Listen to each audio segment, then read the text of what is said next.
역사 속에는 가끔씩 미친놈들이 나타납니다. 이 시리즈에서 몇 명 미친놈들을 소개했는데 광기의 분야는 제각각이지만 어쨌든 나름 광인 캐릭터들이었고요. 이번엔 돌아서 우리나라 인물로 갑니다. 때는 고려시대, 이번 소개할 광인은 척준경입니다. 한국사 하면 워낙 조선 후기 이미지가 강해서 보통은 문관들, 철학자, 사상가 쪽 인물들만 떠올리지만 의외로 활약하는 무인들도 있었죠. 특히 조선 이전 시대들이 그랬던 것 같은데, 근데 약간 전략 전술의 지휘관 무인들이 유명한 사람은 있어도 그냥 문자 그대로 개인이 무식하게 파워한 만화 캐릭터 같은 무력형 인물들은 드문 것 같습니다. 그런 와중에 장난삼아 소드마스터라고 불리면서 유명했던 한국사의 미친 가로치고 좋은 뜻 인물이 있으니 그분이 바로 척준경입니다. 당시가 좀 만화 같은 시대라서 다른 나라에도 만화 같은 인물들이 있었습니다. 여진 쪽에는 고려, 남송, 거란을 상대로 한 번도 패하지 않은 무패의 명장 사묘아리가, 송나라에는 중국사에서도 희귀한 만인지적급 인물로 평가받는 한세충이 있었고 고려에도 척준경이 있었죠. 대체 뭐하는 광인인가 한번 천천히 알아가 봅시다. 일단 척준경의 출생 연도는 알려져 있지 않습니다. 황해도 곡산의 가난한 집안 출신이었습니다. 조선에는 중앙 집권이 강화되면서 지방 세력들이 약해졌지만 고려대왕에도 지방 세력들이 강하면 강했지 약한 세력은 아니었죠. 근데도 가난했다는 기록이 있는 걸로 봐서 척준경의 집안은 그 안에서도 하급계층 타입이었던 것 같습니다. 어쨌든 가난한 탓에 학문을 배우지는 못했고 또 스스로도 무술 연마나 패거리를 이끌고 다니는 것을 좋아했다고 합니다. 원래 집안을 이어서 아버지의 직책을 이어나가려고 했지만 뜻대로 되지 않았습니다. 척준경은 특종이 즉위하기 전 왕자 신분일 때 그를 섬기는 종자로 있다가 그가 왕에 오르면서 왕명을 전달하거나 궁궐 안팎의 호위, 군사행정기구 같은 추밀원의 말단 관리로 벼슬길에 오르게 됩니다. 그러다가 1104년 여진족끼리 부족 간 다툼을 벌이다가 밀려난 1735명의 군사가 고려로 도망치게 됩니다. 고려 조정은 이들을 흔쾌히 받아들였는데 이 화가 난 반대쪽 여진족이 고려로 쳐들어옵니다. 정주성에 쳐들어왔을 때 고려군은 전면 패주하는 상황이었는데 척준경은 위기에 처한 총사령관 임간 휘하에서 참전해서 미친놈의 싹을 살짝 보여주게 되는데, 그는 상관인 임간에게 말 한 필과 무기를 달라고 한 다음 그대로 혼자 여진족 기병대에게 도진해서 기병대 틈 사이를 해치고 적장 하나의 목을 베고 포로 둘을 구해옵니다. 화를 쏘고 퇴각하는데 여진 기병 100명이 추격해오자 숲으로 들어간 뒤 다시 적장 한 명을 사살하고 성으로 돌아갑니다. 성벽에서 다시 적장 한 명을 죽이자 지휘관을 잃은 여진족 군사들은 동요하고 도망쳤습니다. 패기 쩌는 활약을 보여줬음에도 무슨 일인지 척준경은 투옥됩니다. 한국사에서 매우 많이 보이는 일이죠. 그러다가 윤관에 의해서 구해지고 능력을 펼칠 수 있게 도움을 받습니다. 그리고 윤관을 따라서 여진 정벌에 참여하면서 전설이 시작됩니다. 1107년 예종은 17만 대군을 편성하고 여진족을 공격하게 했고 대원수 윤관이 중심이 돼서 진격합니다. 척준경은 윤군 소속의 녹사라는 보직으로 참전했습니다. 윤관은 진격하던 도중 여진족 족장들을 불러들인 후 전부 죽여버렸는데 이후 시간이 지체되는 것을 우려해서 척준경에게 장군 이관진 지휘 아래 성을 함락하라는 지시를 내립니다. 척준경은 죄를 지어 죽을 뻔했던 저를 살려준 장군의 은혜에 보답하겠습니다 라고 말하고 칼과 방패를 두고 또 홀로 성벽 위로 올라가서 족장 서너 명을 죽입니다. 공성전에서 가장 먼저 성벽을 오르는 것은 사실 전사가 확정된 거나 마찬가지인데 그냥 혼자 족장이고 병사고 죽인 거죠. 성전투에서 대승을 거두어 수급 1만과 동여진의 요울대와 휘하 3230명의 항복을 받아냅니다. 척준경은 전공으로 비단 30피를 하사받습니다. 고려사 기록입니다. 석성 아래로 가서 갑옷 차림의 방패를 잡고 벽진 속으로 돌입해 추장 여러 명을 쳐서 죽였다. 이 틈을 타 윤관의 휘하 군사와 장군이 합세해 결사적으로 싸워서 적을 대파하니 적은 절벽에 투신해 자결하기도 했으며 남녀노소 가릴 것 없이 모조리 섬멸되었다.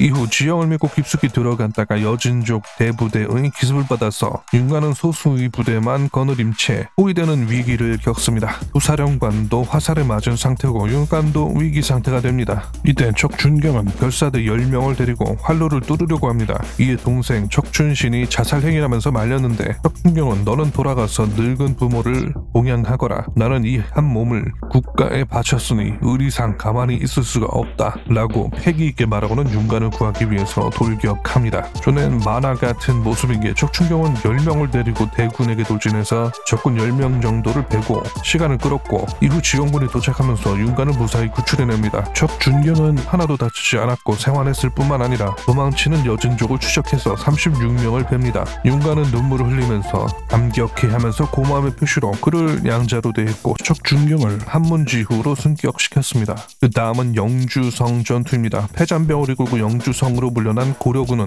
며칠 뒤 여진의 명장 알세가 이끄는 2만 명의 군대의 공격을 받게 됩니다. 패전으로 기세가 꺾인 고려군은 병력, 군량 모두 부족했고 이에 윤관과 다른 모든 장수들이 농성으로 버티자고 주장합니다. 척준경은 만약 여기서 나가서 싸우지 않는다면 적병은 계속 늘어날 텐데 성안의 식량은 얼마 남지 않았고 외부에서의 구원도 오지 않는데 어떻게 농성을 하냐며 홀로 반대합니다. 그는 다시 한번 결사대를 이끌고 성을 나가 전투에 나가서 여진군을 몰아내고 19개의 수급까지 취하고 피리를 불면서 돌아옵니다. 윤관과 성안의 장수들은 척준경의 손을 잡고 절을 하면서 맞이했다고 합니다. 또 이름이 좀 거시기해서 언급하기가 그런데 그 왕자지라는 인물도 위기에 처하자 구원하러 가서 다 때려잡고 말도 한 피를 얻어서 줬다는 일화도 있습니다. 1108년 2월 여진족은 고려군이 집결해 있는 영주성 대신 최홍정이 이끄는 웅주성을 공격합니다. 고려군은 여진족이 자리를 잡지 못했을 때 일시에 성문을 열고 공격하는 방법으로 대승을 거뒀지만 시간이 흐르면서 수적으로 열세했기 때문에 다시 포위되면서 위기를 겪었습니다. 최홍정은 척준경에게 당신이 포위를 뚫고 외부로 나가서 구원군을 이끌고 오지 않는다면 성안은 한 사람도 살아남지 못할 것이오 라고 도움을 요청합니다. 이에 척준경은 또 왜 그랬는지 모르겠는데 또 홀로 밤중에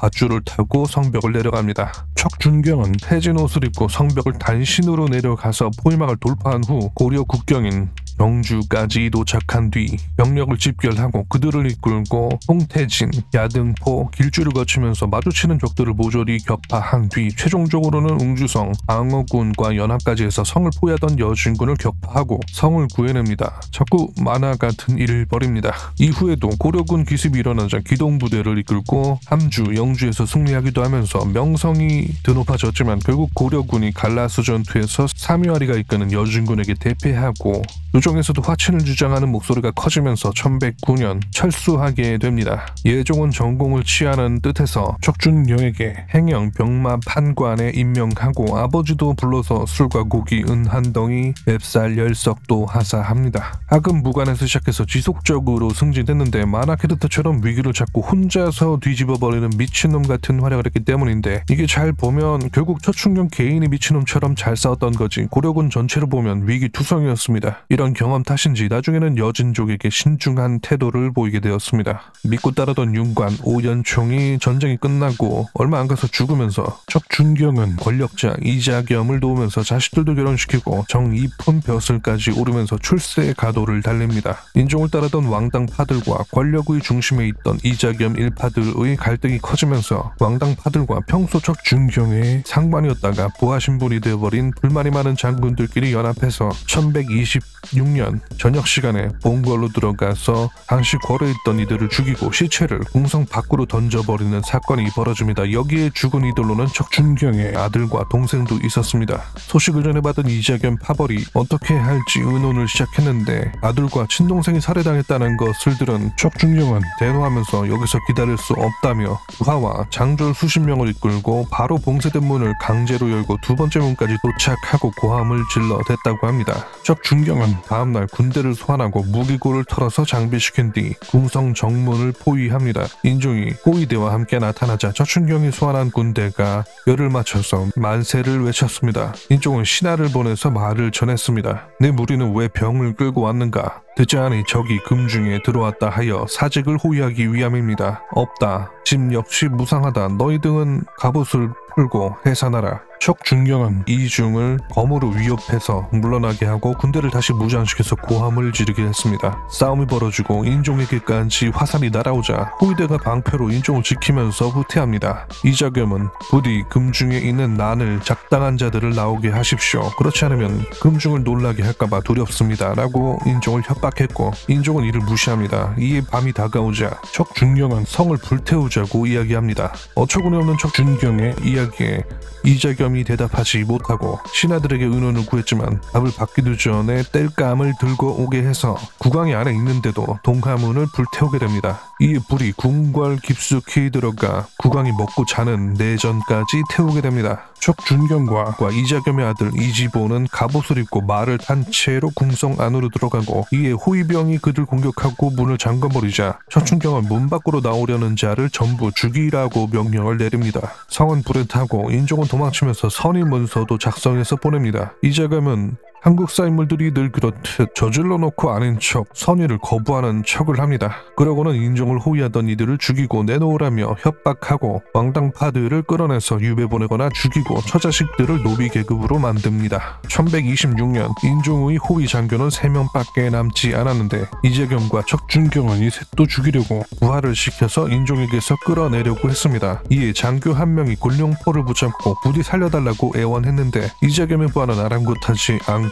장교의 가슴을 발로 찹니다. 장교가 끝까지 손을 놓지 않자 인종의 곤룡포가 찢어지고 이재겸의 아들 이지미와 이지보는 방문에 기대서서 인종을 쳐다보기만 할 뿐이었습니다. 신하 한 명만이 어떻게 이럴 수 있냐면서 소리치고 어떤 상황인지 대충 아시겠죠? 이렇게 완전히 장악된 상태에서 인종은 이재겸의 위협 속에서 비참하게 보내는데 이런 와중에서도 포기하지 않고 방법을 모색하니 척준경과 그 파벌들을 꼬드기는 것이었습니다. 인종이 직접 쓴 쪽지가 장교들과 회의 중이던 척준경에게 전달됩니다. 오늘 숭덕부군이 병을 끌고 와 전각의 북쪽에서 침전의 문을 부수려 한다. 짐이 만약에 피해를 입는다면 내 덕이 모자라서 그런 것이다. 단지 내가 아파하는 것은 태조가 업을 세우고 열성께서 서로 이어왔는데 과인의 때에 이르러 이성이 갈아버리려 하는 것이다. 이는 오로지 짐의 죄뿐만 아니라 보상 대신들도 심히 부끄러워할 만한 일일 것이다. 부디 경은 잘 생각해 보길 바란다.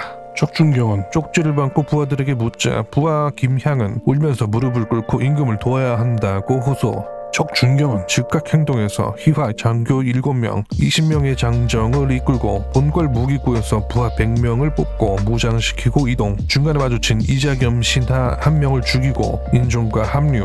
숭덕부군이 화살을 쏘자 척준경이 으르렁거리고 칼을 휘두르자 기세가 꺾였다고 합니다. 만화인가? 이후 무기고로 가서 호위를 강화시키고 이자겸을 부르자 이자겸은 모든 것이 끝났음을 알고 소복을 입은 채 나타났습니다.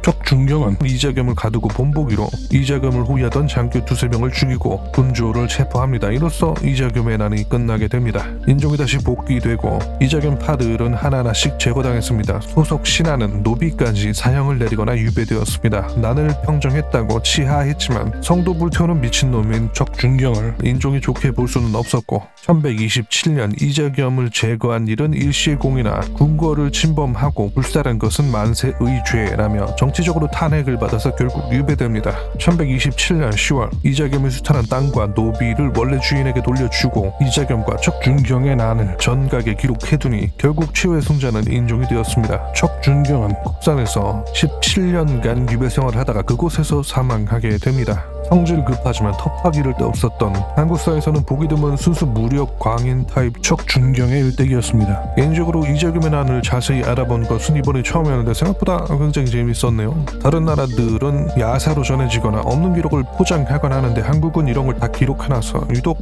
더 위정자들이 많고 벽같이 보이기도 하는데 다른 나라도 다 이렇게 기록했으면 이런 것들 천지겠죠. 하여간 재밌으면서 추악했습니다. 척준경이 왜 소드마스터라고 불리면서 기록도 애매하고 잘 안 나오는지 알겠던데요. 활약도 하고 그걸로 밑바닥에서부터 명성을 얻었지만 지휘관들이 무능해서 그 어려운 자체를 승리로 이끌 정도는 아니었고 게다가 인생 후반에 말아먹은 게 굉장히 큰 것 같습니다. 전 소드마스터 업적만 알았지 말년까지는 몰랐는데 추락의 연속이네요. 좀 더 큰 스케일로 날아다녔을 뻔했는데 여러모로 안 좋은 선택 결말을 맞았습니다. 적재적소에서 이런 미친놈들이 외부에서만 활약할 여건만 되었어도 한국사가 덜 지루했을 것 같다고 생각하면서 영상 마무리합니다. 수고이요.